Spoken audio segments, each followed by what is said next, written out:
Mean राशि वालों, कुछ बातें ऐसी है जो आपके लिए जानना अति आवश्यक है। 2025 में क्या परिस्थिति उत्पन्न होने वाली है, उसके लिए आप जिज्ञासु तो होंगे ही, किंतु यहाँ जो मैं जिस प्रकार की बात यहाँ कर रहा हूँ, सभी क्षेत्रों के अनुसंधान में बात कर रहा हूँ, वह आपके लिए बहुत महत्वपूर्ण पुरवार होगी। सभी चीज़ों में सेंटर पॉइंट आप ही होंगे। चाहे आप कितने इम्पोर्टेंट बात में है या नहीं, अगर कुछ गलत हुआ तो मान लीजिए आपके ऊपर दोषारोपण होगा, तो आप अवश्य सावधानी पूर्वक चलिए। साथ ही पारिवारिक जीवन आपके लिए मुख्य रहेगा। शनि की साढ़ासाती की दूसरी ढैया का प्रारंभ 29 मार्च के बाद हो रहा है, तो आपको अधिक सावधानी रखनी होगी, क्योंकि ये जो परिस्थिति उत्पन्न होने वाली है, वो आपको चिंताएं अधिक देगी।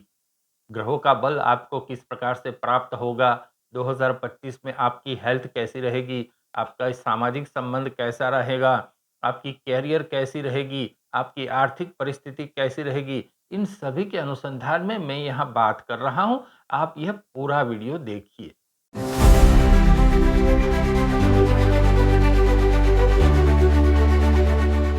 नमस्कार, मैं अमित त्रिवेदी, ज्योतिषाचार्य। मीन राशि वालों, विक्रम संवत 2081 का प्रारंभ हो चुका है, किंतु हम व्यवहार में अंग्रेजी वर्ष का उपयोग अधिक करते हैं, तो उसके अंकों का प्रभाव पर हम पर अधिक होगा। जैसे कि 2025 हो गया, 2024 हो गया, हम लिखने में, बोलने में, किसी कमिटमेंट में हम 2025 यानी कि अंग्रेजी वर्ष का उपयोग कर रहे हैं। इस अंकों का प्रभाव इस प्रकार से होगा कि हमारी जन्मपत्री में जो भी ग्रह है, राशि चक्र में जो भी ग्रह है, उसमें मंगल जो है महत्वपूर्ण रहेगा। हालांकि राशि चक्र में केवल मंगल अकेला ही हमें फल नहीं देता, सभी ग्रहों के कॉम्बिनेशन से हमें फल प्राप्त होता है। तो मीन राशि वालों, आपके साथ कौन सी संभावना उत्पन्न होगी, आपके पुरुषार्थ को प्रारब्ध का बल कैसे मिलेगा, इसके अनुसंधान में मैं बात कर रहा हूँ। और मेरा तो मंत्र ही है कि मार्गदर्शन सही तो आशाएं नई। आपके जीवन में नई आशा का संचार करना, सात्विक बल का आपको किस प्रकार से उपयोग है, उसके अनुसंधान में मैं जानकारी दे रहा हूं। चलिए बात करते हैं 2025 में आपका आरोग्य कैसा रहेगा, आपकी हेल्थ कैसी रहेगी। किंतु मैं यहाँ आपसे विनय पूर्वक अनुरोध करना चाहता हूँ कि आपने यह चैनल सब्सक्राइब नहीं की है, तो कृपया सब्सक्राइब कर लीजिए। और जी हाँ, कमेंट बॉक्स में आपको जिस भी भगवान में श्रद्धा है, उस भगवान का जयकारा अवश्य लिख दीजिए। अब उससे क्या होगा, हमारे और आपके संबंध मजबूत होंगे और भगवान की कृपा हम पर बनी रहेगी। साथ ही मीन राशि वालों, आपके लिए मेरे पास एक समाचार भी है जो मैं आगे दे रहा हूं। अब बात करते हैं आपकी हेल्थ के अनुसंधान में। 2025 में आपको हेल्थ संभालनी होगी। अप्रैल, मई और जून, यह जो 3 महीने हैं, वह आपके लिए अत्यंत महत्वपूर्ण है। जून महीने के बाद हेल्थ के अनुसंधान में आपकी परिस्थिति सामान्य होगी। तब तक ऐसी परिस्थिति होगी कि सर दर्द होना, चक्कर आना, ब्लड प्रेशर फ्लक्चुएट होना, इस प्रकार की परिस्थिति हो सकती है। रात को देर तक नींद ना आना। अब उसमें भी जैसे एक बात ऐड हो रही है कि राहु आपके 12वें स्थान में जा रहा है। अब राहु जब 12वें स्थान में जाता है, तो अवश्य हेल्थ के अनुसंधान में कुछ न कुछ प्रॉब्लम रहती है। आप अधिक सावधान हो जाइए। आपको भी समझ नहीं आएगा कि मेरी हेल्थ के साथ क्या हो रहा है। डॉक्टर के पास जाएँगे, कहने को कुछ होगा नहीं, किंतु आपको अनईज़ीनेस ज़्यादा लगेगी। जून महीने के बाद सब कुछ ठीक होने लगेगा, ये भी एक अच्छा समाचार आपके लिए है। हेल्थ कैसे ठीक रखनी है, वह तो आप जानते हैं। आरोग्य के बारे में सब लोग अभी अधिक जागरूक हो रहे हैं, किंतु जब हेल्थ बिगड़ती है तो डॉक्टर के साथ-साथ हम सात्विक बल भी लेते हैं। तो सात्विक बल की परिस्थिति किस प्रकार से होगी, इसके अनुसंधान में मैं आगे आपको बात कर रहा हूँ। पत्नी का आरोग्य भी आपको सँभालना होगा। यदि आप परिणीत हैं, तो आपका जीवन साथी स्वस्थ रहे, इसके अनुसंधान में आपको विशेष जागरूक रहना होगा। देखिए, अब मुझे कुछ बातें अच्छी बोलनी भी है, किंतु मैं यहाँ सबके लिए अच्छा बोलने के लिए या कुछ बुरा बोलने के लिए यहाँ उपस्थित नहीं हुआ हूँ। मैं शास्त्र जो बुलवाता है, ग्रहों की जो परिस्थिति है, वह मैं पढ़ के यहाँ आपके सामने उपस्थित रहता हूँ। तो किंतु आपको मान लीजिए कोई बात अच्छी नहीं लगी, तो मुझे क्षमा कर दीजिए, क्योंकि जो ग्रह मुझे कहता है वही मुझे कहना पड़ता है। संतान की चिंता भी आपको अधिक होगी यदि आप कहीं पे दोषी है। अब ये कौन तय करेगा? आप स्वयं तय करेंगे। यदि आप कहीं पे दोषी है, आपको दिल में कोई कसक है, आपको ऐसा लगता है कि मेरा यहाँ दोष है, तो इसका एक ही उपाय है, हर परिस्थिति से निपटने का, आप क्षमा माँग लीजिए। क्योंकि शनि की जो साढ़े साती की परिस्थिति है, आपकी छाती ऊपर से जो ढैया पसार होने वाली है, शनिदेव को एक ही बात प्रिय है और वो है क्षमा मांग लेना। यदि आपने क्षमा मांग ली तो समझ लो आप सबसे उभर गए। शनिदेव की प्रसन्नता आप पर होने लगेगी। आप समझ जाएंगे कि शनिदेव अभी प्रसन्न हो रहे हैं, इसकी अनुभूति आप स्वयं कर सकेंगे। केवल क्षमा मांग लीजिए, आपके सभी कार्य अच्छे होने लगेंगे। चलिए अब बात करते हैं आपकी सामाजिक संबंध कैसे रहेंगे, आपके पारिवारिक संबंध कैसे रहेंगे। इसके ऊपर प्रकाश डालूँ इस पूर्व मैं आपसे यहाँ भारपूर्वक अनुरोध करना चाहता हूँ कि कृपा करके किसी भी काले जादू में मत पड़ना। यदि काले जादू में पड़े तो समझ लो कि आपकी अधोगति निश्चित है। सात्विक उपाय के बारे में ही सोचना और मैंने एक सिंपल उपाय तो आपको दे ही रहा है, आगे मैं और उपाय आपको दे रहा हूँ। माता-पिता का आरोग्य आपके लिए अच्छा रहेगा। अब सामाजिक संबंध की बात करते हैं। यदि आप यंग है तो लव रिलेशन कैसा रहेगा इसके अनुसंधान में भी मैं बात करूंगा। आपके साथ सैद्धांतिक बातों में दरार हो सकती है, तो इसके अनुसंधान में आपको सावधान रहना है। आपकी जाति ज्ञाति में आपको अपना स्थान बनाए रखने में बहुत कठिनाई आ सकती है। छोटे भाई बहन के साथ आपके संबंध अच्छे होने लगेंगे। संतान के साथ थोड़ा मतभेद रहेगा, वैचारिक मतभेद अधिक रहेगा, जिसको हम खटरा कहते हैं, ऐसी परिस्थिति हो सकती है और आपके व्यवहार से बात बन सकती है। मैंने पूर्व ही कह दिया, आपको सीधा और सरल व्यवहार रखना है। यदि आपने कोई कुटिल नीति अपनाई तो समझ लो कि शनिदेव अधिक आपके ऊपर कोपायमान हो सकते हैं। इसके अनुसंधान में सावधानी रखिए। कोई बड़ा उलटफेर मैं सामाजिक संबंध के अनुसंधान में नहीं देख रहा और आपके लिए जो कुछ भी अच्छा है वह आपको समझ आ ही जाएगा, क्योंकि शनिदेव की यहाँ एक और खासियत है, वो कुछ दंड देते हैं तो साथ में कुछ अंदेशा भी हमको दे देते हैं कि भाई मुझे क्या पसंद है, आपको क्या करना है, उसका अंदेशा आपको दे देते हैं। लेकिन फिर भी उस प्रेरणा के विरुद्ध हम चलेंगे तो शनिदेव हम पर अवश्य कोपायमान होंगे। अप्रैल महीने से पहले आप जो कुछ भी अच्छा कर सकते हो, वो सब अच्छा कर लीजिए और जो परिस्थिति के अधीन होगा वो होगा, किंतु अप्रैल से पहले जो कुछ भी अच्छा कर सकते हो वह करो।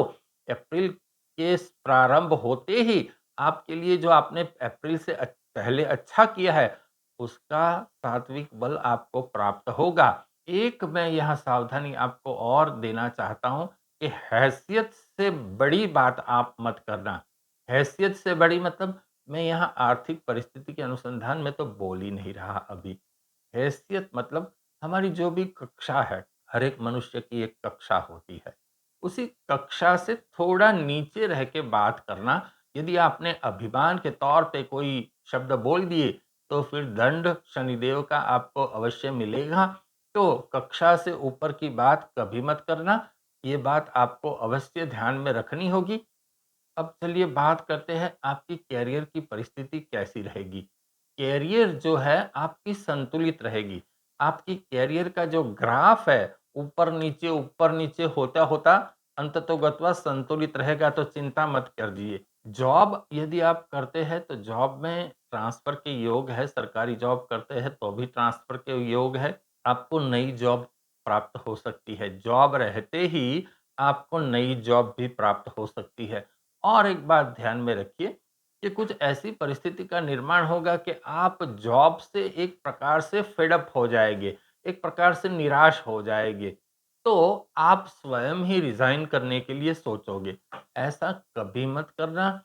आपके पास जो भी जॉब है उसको टिकाए रखना और बड़ी प्रसन्नता से जॉब करना, क्योंकि शनिदेव को मेहनत पसंद है। अब शनिदेव आपसे मेहनत करवाना चाहते हैं तो मेहनत अवश्य कीजिए। यदि आप व्यापार करते हैं तो व्यापार में मुझे कोई बड़ा तनाव नहीं दिख रहा कि मान लो व्यापार बंद हो गया कि बहुत व्यापार में ऐसी परिस्थिति आ गई कि आपको व्यापार बदलना पड़ा, थक के, हार के व्यापार बदलना पड़ा, ऐसी परिस्थिति मुझे यहीं नहीं दिखाई देती। व्यापार में जून के बाद मुझे अधिक तेजी दिखाई देती है। साथ ही यदि आप कंसल्टेंट हैं, जैसे डॉक्टर हो गए, एडवोकेट हो गए, एस्ट्रोलॉजर हो गए, मनोचिकित्सक हो गए, यदि आप कंसल्टेंट हैं, तो आपको मैं अधिक सावधानी यहाँ देना चाहता हूँ। बहुत नपा-तुला आपको बोलना है, वरना आपको ये अपयश मिल सकता है। कोई नई डिग्री लेना चाहते हैं, तो आप नई डिग्री ले सकते हैं। मतलब आप जिस प्रोफ़ेशन में हैं, इस प्रोफ़ेशन में आप कोई नई डिग्री लेना चाहते हैं, कोई कोर्स करना चाहते हैं, तो आपके लिए अच्छी परिस्थिति है। नया घर भी ले सकते हो, ऐसी परिस्थिति का विनिर्माण यहाँ हो रहा है, ऐसी संभावना मुझे दिखती है। अब चलिए बात करते हैं विद्यार्थी गण के लिए परिस्थिति कैसी रहेगी। जो लोग 10वीं कक्षा से पोस्ट ग्रेजुएट तक और पीएचडी तक का अभ्यास करते हैं, ये सभी विद्यार्थी के अनुसंधान में बात कह रहा हूँ।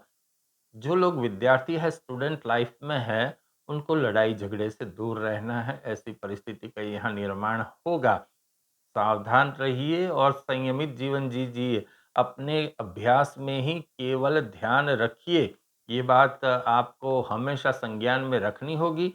आपको गुस्सा भी अधिक आएगा, किंतु इस गुस्से को पी जाओ।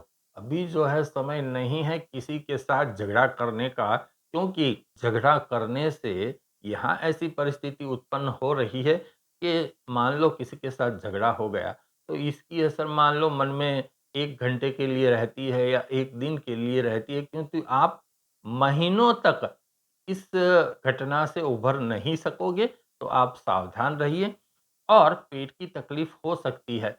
विद्यार्थी लाइफ, ये जो स्टूडेंट लाइफ है, तो प्रोफेशनल लाइफ है, कोई भी जीवन है। हम पुरुषार्थ को प्रारब्ध का बल देने की बात करते हैं, तो विद्यार्थीगण पुरुषार्थ तो करना ही है, किंतु कैसे पुरुषार्थ करना है, हमें क्या सात्विक उपाय लेना है, इसी के अनुसंधान में मैं यहाँ सब बातें बता रहा हूँ। अब बात करते हैं जो लोग गृहिणी हैं, उनके लिए परिस्थिति कैसी रहेगी? होम मेकर है, उनके लिए परिस्थिति कैसी रहेगी? अब जो लोग गृहिणी हैं, वो कहीं बाहर जॉब करने जाते नहीं, न बिज़नेस करते हैं। उनका जो घरेलू जीवन है, उसके अनुसंधान में भी बात करना अति आवश्यक है, क्योंकि वह भी मेन फैक्टर है। तो चलिए, जो लोग गृहिणी हैं, उनको अपना आरोग्य सँभालना होगा। गैस के साथ काम करते समय आपको अधिक सावधानी रखनी है। यदि आप बीमार हो गए, नादुरुस्त हो गए, तो आपको डॉक्टर के 2 बार ओपिनियन लेने हैं। एक ही बार सुन करके आप तय मत कर लेना कि मुझे ऐसा ही हुआ है। कोई भी परिस्थिति में आप मन संयमित रखना, आप किसी भी परिस्थिति से निकल सकते हो। ये बात मैं आपको बता देता हूँ। बराबर बॉडी चेकअप करवाते रहना, आपके घर में रिपेयरिंग खर्च अधिक आएगा। आपको भी ऐसी इच्छा होगी कि चलो घर में हम ये रिपेयर करवा लें, ये ठीक करवा लें। इससे क्या होगा कि बजट बढ़ेगा, खर्च अधिक रहेगा और आपका वैवाहिक जीवन अच्छा होगा। मुझे वैवाहिक जीवन में यहाँ कोई भी तनाव नहीं दिख रहा, ये आपके लिए बहुत अच्छी परिस्थिति है। चलिए अब सात्विक उपाय के अनुसंधान में बात करता हूँ। मैंने आपकी राशि चक्र का अभ्यास किया है और आपके लिए कौन से सात्विक उपाय अधिक अनुरूप है, उसके अनुसंधान में मैं बात करूँगा। किंतु इस पूर्व आपसे यहाँ पुनः अनुरोध करना चाहूँगा कि कृपया इस चैनल आप सब्सक्राइब अवश्य कीजिए और कमेंट बॉक्स में अपने भगवान का जयकारा अवश्य लिख दीजिए। मैंने आपको कहा था कि मेरे पास आपके लिए समाचार है, तो समाचार इस प्रकार से है कि यहाँ आपको एक जॉइन का बटन दिख रहा है। इस जॉइन के बटन के ऊपर आप क्लिक कीजिए और आपके क्लिक करते ही आपको मेरे द्वारा कुछ शुभ सेवाएँ प्राप्त होने लगेगी और उस शुभ सेवा से आप अपना जीवन शांतिमय, समृद्ध एवं सुखी बना सकेंगे। आपको यह शुभ सेवाएँ इस प्रकार से मददगार पुरवार होगी, तो अवश्य आप जॉइन हो जाइए। हम दोनों एक-दूसरे के साथ जुड़ जाएँगे और एक अच्छी परिस्थिति का निर्माण करने के लिए प्रयत्नशील होंगे। चलिए आगे बात करते हैं क्या सात्विक उपाय करने चाहिए। आपको शिव जी की पूजा उपासना करनी होगी। शिव जी को बेल पत्र आपको अर्पण करने होंगे हर सोमवार के दिन और साथ ही पंचमुखी रुद्राक्ष की माला आपको गले में धारण करनी होगी। यदि आप पंचमुखी रुद्राक्ष की माला धारण नहीं कर सकते, तो आप घर में पूजा में एक पंचमुखी रुद्राक्ष आप ये स्थापित कर दीजिए। किसी पुरोहित से, किसी एस्ट्रोलॉजर की सलाह लेकर के ये पंचमुखी रुद्राक्ष आप अपने घर में पूजा के स्थान में रख दीजिए। साथ ही आपको हर मंगलवार और शनिवार को हनुमान जी और शनिदेव की पूजा उपासना अवश्य करनी है। हनुमान चालीसा का एक पाठ हर मंगलवार को रात को आपको अवश्य करना ही करना है। ये बात आप तय कर लीजिए और साथ ही शनिदेव की पूजा उपासना अवश्य कीजिए। सिंपल मंत्र है एक, शं शनिश्चराय नमः, इस मंत्र की एक माला आप अवश्य कीजिए। और घर में कोई बहुत पुराने जूते हैं आपके या किसी के भी घर के सदस्य के पुराने जूते हैं जो आपने रखे हुए हैं, उसको शनिवार के दिन ही आप निकाल दो। एक बात ये आप कर सकते हैं तो कर लो। और शनिदेव को 11 नींबू का हार किसी भी कोई एक शनिवार को आप अर्पण कीजिए। हनुमान जी को आंकड़े की माला शनिवार को अर्पण कीजिए। और साथ ही हो सकता है तो शनिवार को संध्या समय पर, मतलब संध्या समय जो होता है आप न्यूज़पेपर में देख सकते हैं सूर्यास्त समय कौन सा है। सूर्यास्त समय पर आप 1 घंटे का या आधे घंटे का मौन रख लीजिए। यह आपके लिए बहुत अच्छी परिस्थिति का निर्माण ये कर सकते हैं। तो यहाँ मैंने जो उपाय कहे हैं, जो आपको सूटेबल है, वो उपाय आप अवश्य कीजिए, सात्विक बल लीजिए और 2025 जो है शांतिपूर्व और सुखपूर्वक बिताइए। नमस्कार।